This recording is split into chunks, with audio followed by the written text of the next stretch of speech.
আসসালামু আলাইকুম শিক্ষার্থী বন্ধুরা, অনলাইনে ভর্তির ক্ষেত্রে 2024-25 শিক্ষাবর্ষে একাদশ সমমান শ্রেণীতে ভর্তির যে নির্দেশিকা প্রকাশ করা হয়েছে সেখান থেকে গুরুত্বপূর্ণ নির্দেশনাগুলো তোমাদের সামনে উপস্থাপন করার চেষ্টা করব আজকের এই ভিডিওতে। তো চলো কথা না বাড়িয়ে ভিডিওটি শুরু করা যাক। অবশ্যই এই বিষয়গুলো তোমাদের একটি কলেজে আবেদন করার ক্ষেত্রে এবং আবেদন প্রক্রিয়া সম্পর্কে জানার জন্য অবশ্যই অবগত থাকতে হবে, তাই অবশ্যই ভিডিওটি গুরুত্বপূর্ণ এবং মনোযোগ সহকারে দেখবে। এটা 26 মে 11 জুন 2024 তারিখে কিন্তু এই আবেদনটি শুরু হবে এবং এই আবেদন প্রক্রিয়া সম্পন্ন করা হবে exiclassadmission.gov.bd এই ওয়েবসাইট থেকে। এই ওয়েবসাইট থেকে কিন্তু তুমি সকল ধরনের তথ্য দেখতে পারবে। সেই তথ্যগুলো কিভাবে দেখবে সেটিও কিন্তু তোমাদেরকে আমি দেখিয়ে দেবো, তোমরা একটু অপেক্ষা করো। এই ওয়েবসাইটে সকল নির্দেশনাবলী দেওয়া হয়েছে। তো এখান থেকে আমরা বিস্তারিত তথ্যগুলো জেনে নিই, যেগুলো জানা তোমাদের জন্য অতি জরুরি। এখানে অনলাইনে আবেদন করতে হলে সর্বনিম্ন তুমি 5টি আবেদন করতে পারবে এবং সর্বোচ্চ 10টি শিক্ষা প্রতিষ্ঠানে আবেদন করতে পারবে কলেজ বা মাদ্রাসার ক্ষেত্রে। এবং আবেদনের জন্য 150 টাকা সার্ভিস চার্জ সহ, অর্থাৎ সার্ভিস চার্জ ব্যতীত 150 টাকা, এর সাথে কিছু সার্ভিস চার্জ যুক্ত হবে, যেটা তোমাদের কাছ থেকে গ্রহণ করা হবে। আবেদন ফি অনলাইন পোর্টালের মাধ্যমে প্রদান করতে, অর্থাৎ তোমরা যে টাকাটি প্রদান করার মাধ্যম সেটা হলো বিভিন্ন কার্ড, ব্যাংক, মোবাইল ব্যাংকিং যেমন বিকাশ, নগদ, রকেট ইত্যাদি ব্যবহার করে তুমি কিন্তু আবেদন করতে পারবে। আমরা আগামীকাল আবেদন প্রক্রিয়া শুরু হলে কিন্তু সেই প্রক্রিয়াটি তোমাদেরকে দেখিয়ে দেবো তোমরা কিভাবে নিজে নিজে আবেদন করতে পারবে। এবং সর্বোচ্চ 10টি শিক্ষা প্রতিষ্ঠানে আবেদন করা যাবে এবং একই প্রতিষ্ঠানের একাধিক শিফট ভার্সন গ্রুপে আবেদন করা যাবে। তোমরা এই বিষয়টা নিয়ে কিন্তু অনেকেই কিন্তু সন্দিহান থাকো। দেখো এখানে উল্লেখ করা হয়েছে একই শিফট গ্রুপ এবং ভার্সনে আবেদন করা যাবে। অর্থাৎ তুমি যদি সায়েন্স থেকে আবেদন করো, তুমি একই সাথে সেই কলেজে মানবিক বিভাগে এবং কমার্স বিভাগেও কিন্তু আবেদন করতে পারবে। এবং তুমি যদি মানবিক বিভাগের স্টুডেন্ট হয়ে থাকো তাহলে তুমি কমার্স বিভাগেও কিন্তু আবেদন করতে পারবে। এটা কিন্তু অনেকেই বলে না যে তুমি যদি সায়েন্স থেকে পাশ করো তাহলে তুমি যে কোনো একটাতে আবেদন করতে পারবে, অর্থাৎ সায়েন্সে আবেদন করতে হবে, না হলে তোমার মানবিকে আবেদন করতে হবে। তুমি চাইলে কিন্তু মানবিকে আবেদন করতে পারো, কমার্সেও আবেদন করতে পারো। এখান থেকে আমি শুধুমাত্র ইম্পর্টেন্ট যে বিষয়গুলো রয়েছে সেটাই তোমাদের সামনে উপস্থাপন করার চেষ্টা করছি। আবেদনের জন্য নির্ধারিত সময়ের মধ্যে অনলাইনে আবেদন পোর্টালের মাধ্যমে সর্বোচ্চ 5 বার কলেজ পছন্দক্রম পরিবর্তন করা যাবে। অর্থাৎ তুমি যে কলেজ পরিবর্তন দিবে, প্রথমবার দেওয়ার পরে তোমার মনে হয়েছে না আমি এভাবে না অন্যভাবে দিব, অর্থাৎ আমি যে কলেজের তালিকা সেই তালিকাটি আমি অন্যভাবে দিব, এইভাবে যদি তুমি চেঞ্জ করতে চাও তাহলে তুমি সর্বোচ্চ 5 বার সেটি পরিবর্তন করতে পারবে। প্রথম পর্যায়ের আবেদনের তারিখ 26 মে 11 জুন। তবে প্রাথমিক নিশ্চয়ন অর্থাৎ 335 টাকা দিয়ে যদি তুমি প্রাথমিক নিশ্চয়ন করো তারপরে কিন্তু আর আবেদন পরিবর্তন করা যাবে না। মোট 3টি পর্যায়ে ভর্তির ফলাফল প্রক্রিয়াকরণ করা হবে। একজন শিক্ষার্থীকে তার মেধা, কোটা ও পছন্দক্রম অনুযায়ী একটি মাত্র কলেজের জন্য নির্বাচন করা হবে। শুধুমাত্র একটি কলেজে তোমাকে নির্বাচন করা হবে। নির্বাচিত শিক্ষার্থীর নিজে অনলাইনে বোর্ডের রেজিস্ট্রেশন ও অন্যান্য ফি বাবদ 335 টাকা সার্ভিস চার্জ ব্যতীত জমা দিয়ে নির্বাচন নিশ্চয়ন করতে হবে।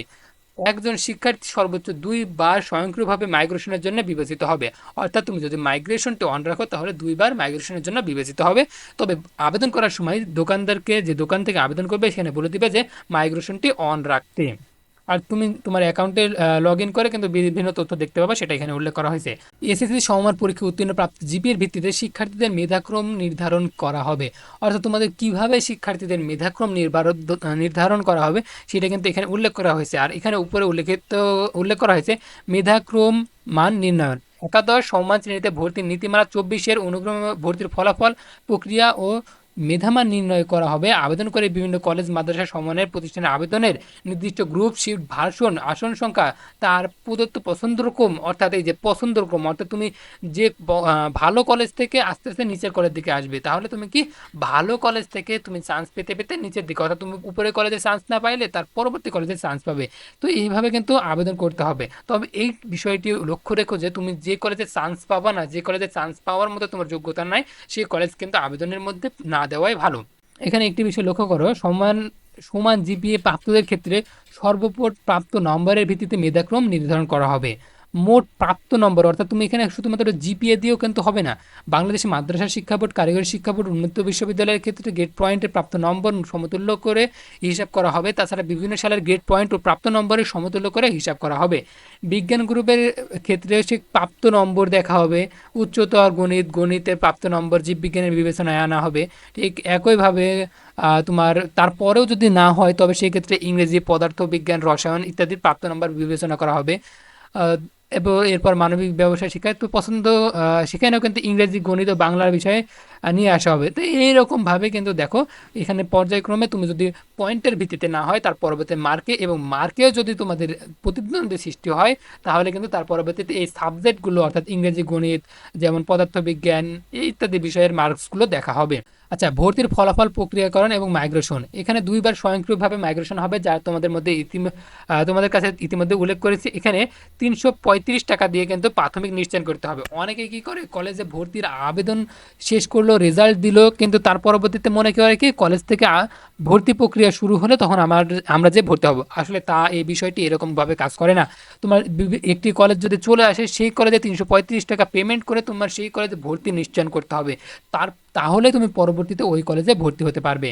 এবং কলেজে ভর্তি, এখানে কলেজে ভর্তির যে বিভিন্ন বিষয়গুলো উল্লেখ করা হয়েছে, এগুলো আমাদের আপাতত জানার দরকার নেই। তবে এখানে একটি পুনর্নিরীক্ষণের জন্য, অর্থাৎ তোমরা যারা পুনর্নিরীক্ষণের জন্য আবেদন করছো, তারা ফেল থেকে পাস হওয়ার জন্য, যাদের পয়েন্ট কম আছে, পয়েন্ট বৃদ্ধি করার জন্য আবেদন করেছো, তাদের ক্ষেত্রে কিন্তু তুমি 12 থেকে 13/6 অর্থাৎ 12 এবং 13 তারিখে তুমি কিন্তু আবেদন করতে পারবে। যারা পুনর্নিরীক্ষণের জন্য আবেদন করেছো অর্থাৎ বোর্ড চ্যালেঞ্জের জন্য আবেদন করেছো, তারা কিন্তু এই তারিখে আবেদন করতে পারবে।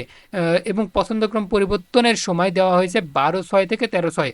অর্থাৎ তুমি যদি পছন্দক্রম পরিবর্তন করতে চাও, অর্থাৎ তুমি যে তালিকা দিয়েছো প্রথমে রাজশাহী কলেজ, নিউ ডিগ্রি, এই ক্ষেত্রে সিটি, এরপরে তুমি যদি চাও যে প্রথমে সিটি দিব, তারপরে রাজশাহী, তারপরে নিউ ডিগ্রি, তো সেই ক্ষেত্রে তুমি কিন্তু এই পছন্দক্রম পরিবর্তন করতে পারবে 12 তারিখ থেকে 13 তারিখের মধ্যে।